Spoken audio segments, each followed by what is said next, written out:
On today's episode of PJ and the Beard, I have a pair of glasses, which must mean that I'm trying to read something because my eyes are old. And what we're going to do is read some viewer comments today. That's right. And we want to start by saying we appreciate everybody who takes the time to leave a comment. We especially appreciate when you say nice things. We especially appreciate when you give us constructive criticism. Especially appreciate when you give us a tip that maybe we missed. But we even appreciate, what would be the proper term for it? The trolls. Yes. Because if, you have nothing better to do than troll our channel, then we've probably brought a bright spot to your day. And, that's why we're here. You're welcome. So, today, we're just going to get into some comments. We've done this one other time. And on the other time we did it, we were asked several times, are you high? There were drug references. It says, are you high? Someone just got right down to it. The comment was, it wasn't even a question. It was a statement saying, Jason hides drugs in his beard. And on this episode of Mythbusters, what do you got for him? It's not true. But sometimes, quite often, in fact, I do keep a little, where's it? Food. And, what else would you put there than a bag of Sweetwater candy with a little bit of honey and a Tootsie Roll in it? Actually, I'd go for the Fireball. All right. Not sponsored by Sweetwater, unfortunately. Next question. Yes. Next comment.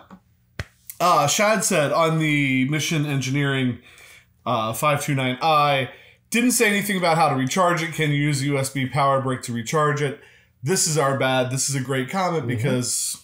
we should have. Right here on the side, USB in and also a USB out. So you could charge your phone, you can charge the device. You can do all kinds of things with this. It makes it incredibly portable. You can be out in a park playing somewhere and realize you got to call your wife. Oh, my phone's fully charged. Or I think this might die. Where's my solar power brick? Oh, right here. I can keep going. Yep. Cool stuff. Next comment. Yep. Well, another not so variation on a theme. This had to do with the stylish Fuzz. This stylish Fuzz right here, all glorious $17. The comment was, less talk and more sounds is what we need. Thanks. Not untrue. We've been like yak, less talk, boys, get to the playing. Although I do think we have a new t-shirt in this. Less talk, more sounds is what we need. I thought love is all we needed, but apparently less talk and more sounds is what we need. Yeah. So thank you, Jim Devlin. There's some channels I really like because they talk a lot. And there's some channels that I don't like because they don't talk about. Everybody has different preferences. Whatever. Sorry, we didn't meet your need. We talk a lot to cover our lack of playing ability. My turn? Yeah, your turn. From Thomas Furr, the Dispatch Master by Earthquaker. This is a great pedal. I really love mine. You should. It's awesome. Then he goes on to say, there is one secret setting on it that you didn't cover. If you set the time knob to 0, the repeats knob becomes a tone knob for the reverb only. Pretty cool and subtle, but it helps. Keep it up, guys. Really like the channel. Thank you. We always appreciate hearing that, obviously. And I love this comment because it points out something that we missed, and we try not to miss things. So what we're going to do is turn that time knob all the way to 0, and as you play, I will... roll it back and forth.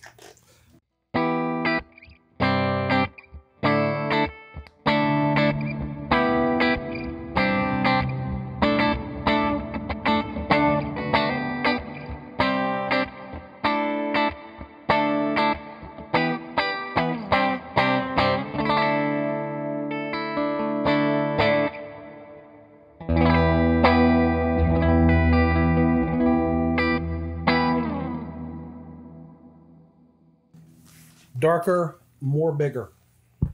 Yeah, it's kind when you go to the right. Your turn. Yes. The next one was a fun one. Sound Doctor 729 comments. We tried an Ibanez Artcore fretless guitar. We tried hard. We tried real hard.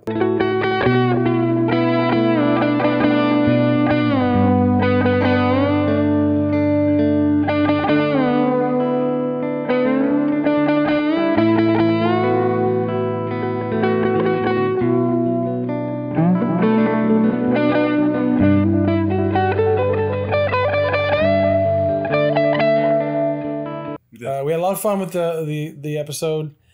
Wasn't our cup of tea. Struggled with it. But his comment was, you can absolutely play any chord arrangements on these guitars.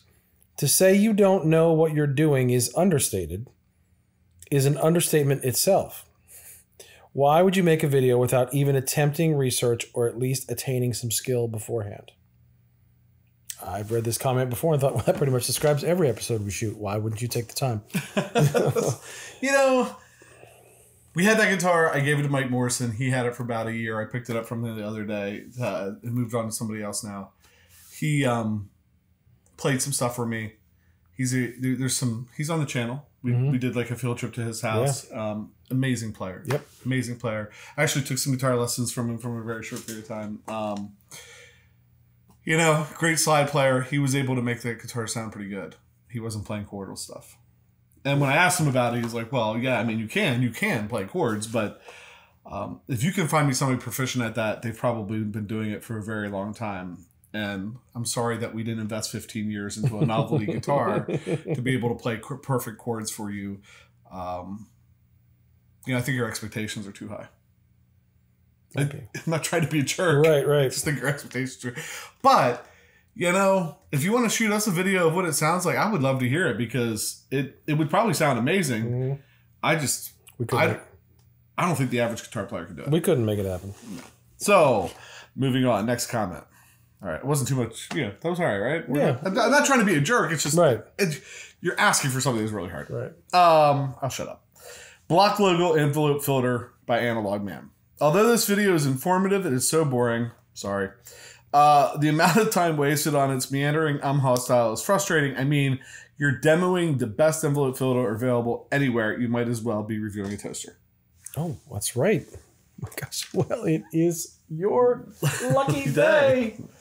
Because given tonight's feedback, we are going to move on to a different type of channel. We are going to start reviewing small appliances. And right here, I have the Krups 2-slice toaster, the KH732D, with the coveted chip from the TS808 is inside of this. Right. It's amazing. And so we're just going to get down to it. You know, you asked for it, we're bringing it to you. Yeah, let's bring it. So we're going to get in here. We're going to get deep into it. And here's the manual. You know, we love manuals around here. So we're going to start one. In the beginning.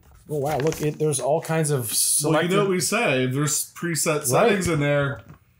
You can even get the brown tone out of here. I see one of the settings. We can get the brown tone from this thing. Mm-hmm. So we're going to move on to small electronics. Tweed sounds by set. You can only use half. You can cut the power in half. You can slice only one. You can hit a toggle. Is it tubes? I don't think it's tubes. It's solid state. Because if it's just solid state, I'm not interested. Solid state. Well, okay. Well, when they make a tube toaster, maybe we'll move on. Come back to it. We're gonna get it next. Maybe next time we'll move on to KitchenAid and get into some mixers and some other things. But why you? While I shill our products here. Too bad we don't have the affiliate links. While you pull up your next comment. It's made in China too, by the way. I would just. Oh, if it's not made in Japan, I don't want it. Nope. Japan in the 80s or 90s. I mean. What color is the label on the bottom? Is it the green label, the silver label? While you pull up your next comment, yes, I did want to say that the gentleman that left that post just was super excited about that filter. He was, and we came back. We, you know, I commented back. We commented back and forth several times. Nice guy. I think just that's his filter, and we get that. Yeah. But we try really hard. We're not here to push any one particular pedal. We did. I forget how many envelope filters we did in the first round. Lots of them are great. The Analogman is definitely a great envelope filter. Great brand. There's a few of them behind you. Yeah. And depending on where that was in the series, as we go through these series, we'll learn more about the effect and the controls, and everyone's slightly different. So Analogman's awesome. And maybe we didn't do it justice, but we try. We try to be professional, as you'll see from this next comment. If you have... okay, here we go. Jamie Morgan, for God's sake and my ears, please tune that Strat. One more thing. Most of these pedals sound great. An audience couldn't tell the difference between most of these. That was from our Leslie Sound series that Jason had the idea to put together like a comparison guide. So we played the same. Jason played the same chord progression, same riff, if you will, same guitar, same amp. And This is the Strat that you can see. There's a tuner here. There's a Korg pitch black. Right, so we would run it through that. Yep. And then we go through this redundancy because we want to make sure not 1, not 2, not 3, not 4, like 4.5. We actually broke one because we're so rigorous in the tuning. So we go through no expense to make sure that we are in tune. But we were wondering, like, so we don't have the Leslie pedal, but I have my chorus flanger. I have it set kind of fast here. And just to emulate the Leslie, because is it the modulation of the pedal? Is it the guitar? Right. I wonder if there's a little bit of that modulation makes it sound a little out of tune. So we figured we'd play the Leslie riff on it after.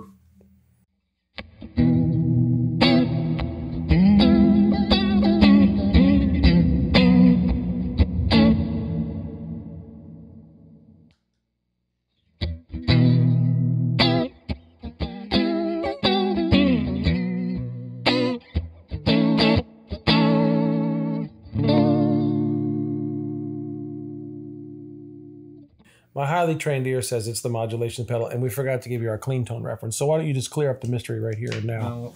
Yeah, I think I'm on the right. Four? Yeah, I think we're so. 4, yeah.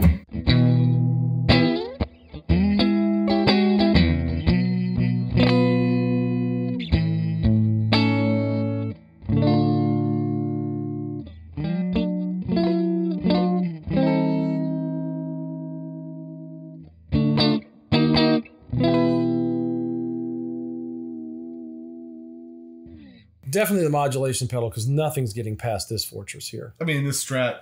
It's rock solid. It is. Doesn't have locking tuners. Because even if it had locking tuners, that would keep it in tune. I have a question. I can't see the front. Is it fretless? Is that the problem? Is it fretless like the Artcore? No. Oh, it just sounded like it did when you played the Artcore. It just sounded like the Artcore. Up next comment. Vertigo Tremolo by Source Audio.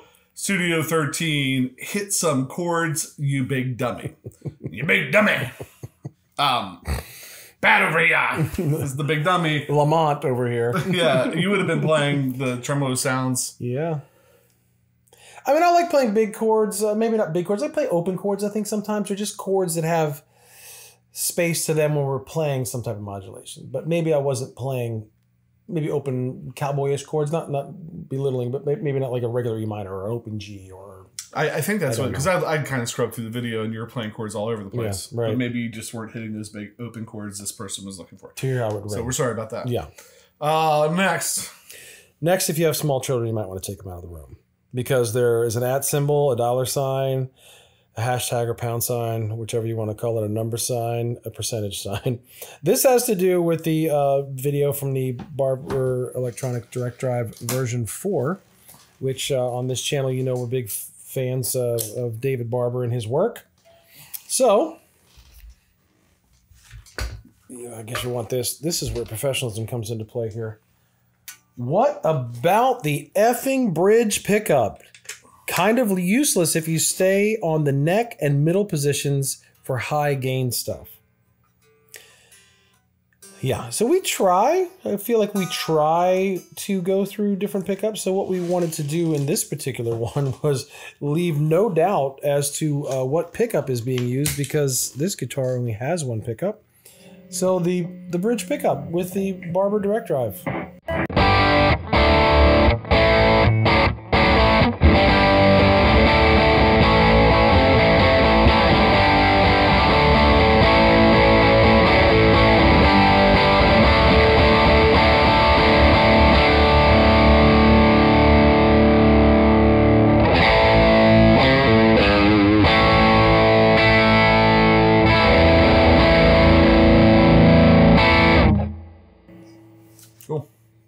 To the bridge. Next comment. Soul Shiver by Moore. Robbie says, having delay sound on ruins the demo. You know, it's funny because there's people that want delay or want reverb on everything. And they want to hear the demo with it. And there's people that if you have any delay or reverb anywhere are upset. And so, Robbie, we're sorry about that. The bigger question about your comment is you have the same last name as me. I don't know if I've ever met another person with the same last name as me. So, you know, are we related? It's going to get ugly at the next family reunion. That's all I can say. Next. I thought we were close. All right, we're down. We're coming down to the wire. So this comment, which depending on this comment has to do about perspective, because as I'm reading the comment, I'm thinking I'm left and you're right, because the comment is guy on the left plays with his body, guy on the right plays with his head. So when I read this, I think I'm on the left, but I've got to have someone else's perspective. Life's about perspective.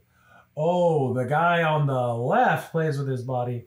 The guy on the right plays with his head. I don't know. Who knew? Who knew?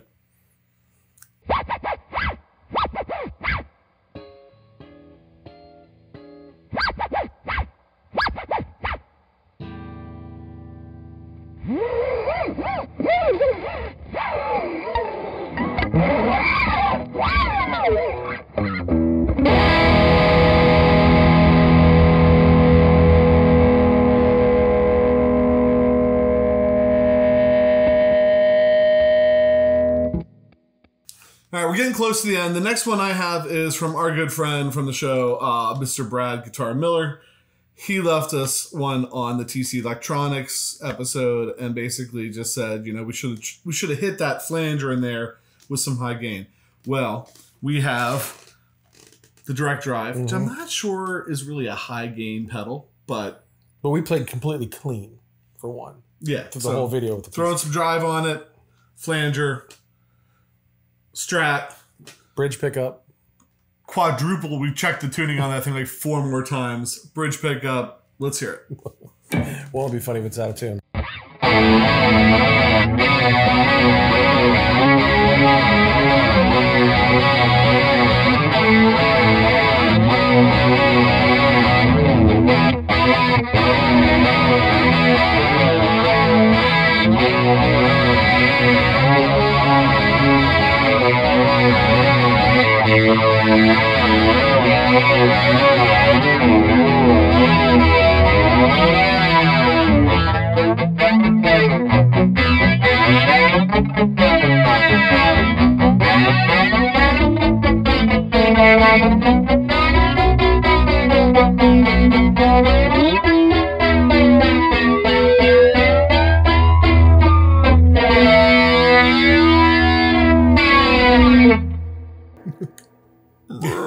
We don't really know what we're doing with flangers, but the last one that I have here is left on the Harley Benton guitar. It says, I don't know who you guys paid off, but this is a toy. Everything on it is junk, tuning keys unusable, 3/4 size guitar, bridges junk, pickup is a joke. So first of all, what's 3/4 size guitar mean? That would be a quarter smaller than this one. The student guitar, a first act guitar. I know this is your comment to do, but first of all, it's like, who did you pay off? It's $129 guitar. It's only a $200 guitar. No, we didn't pay off it. $185. Who paid us off? Oh, who paid us off? Well, yeah, somebody, because we have somebody sent us millions of dollars to promote this $200 guitar. Well, he apparently spent it all on drugs that he hides in his beard. It that was a bone nut, wasn't it? Was that a bone nut? Put it this way, you can go back and look at the date of when we did this episode on this guitar. We bought it to flip. We bought it to flip do a or video, mod or maybe flip. Yep. Sell it. It stayed around. I have used it live on several occasions. The volume knob. There's something to me really freeing about just a volume knob and a tone knob and one pickup. But not freeing enough that I want to spend $1,000 on a Gibson. Right. And so this was like a way to scratch that itch. I've used it several occasions live. I don't know what you're talking about.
That's everything 100% stock too, to include the Roswell pickup. I think it's Roswell.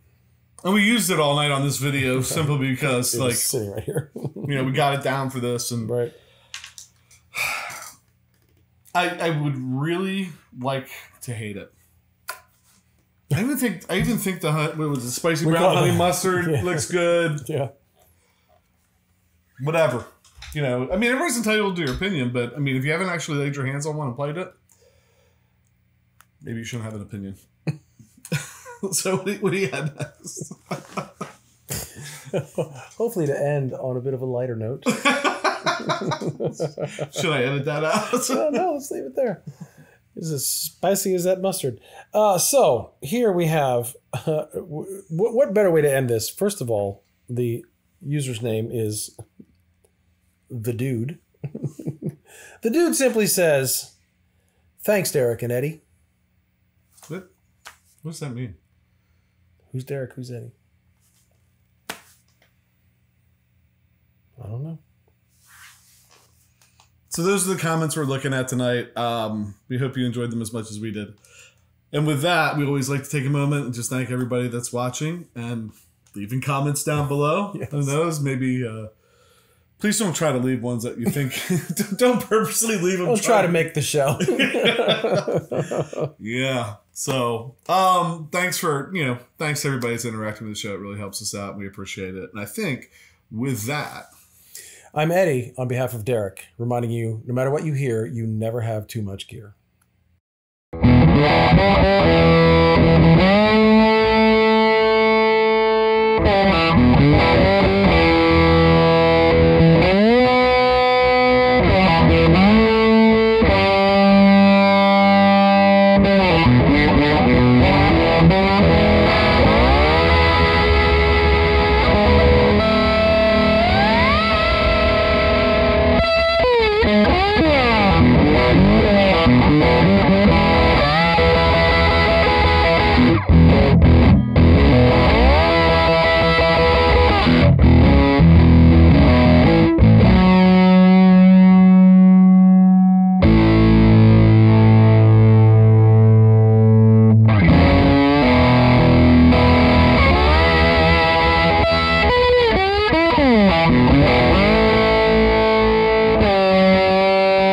Mm-hmm.